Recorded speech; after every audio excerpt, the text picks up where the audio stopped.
இந்த இறை வார்த்தைகளை நம் இதயத்தில் இருத்தி ஒரு கணம் அமைதியாக சிந்திப்போம். வாழ்க்கை பயணத்தில் நாம் யாரை பின்பற்றுகிறோம், எதற்கு முக்கியத்துவம் கொடுக்கிறோம்?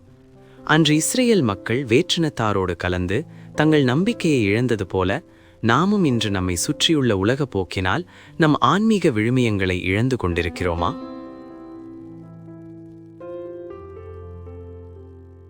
நம்முடைய கோபம், பொறாமை அல்லது வீண் கவலைகள் போன்ற நவீன கால சிலைகளுக்கு நம் மன அமைதியையும் நேரத்தையும் பலி கொடுக்கிறோமா என யோசிப்போம். நீதிநெறி காப்பது என்பது கடினமான சட்டங்களை சுமப்பதல்ல, அது கடவுளோடு நாம் கொண்டிருக்கும் ஆழமான அன்பின் உறவு.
இந்த ஜெபம் உங்களை தொட்டிருந்தால் தினமும் எங்களுடன் ஜெபிக்க சப்ஸ்கிரைப் செய்யுங்கள்.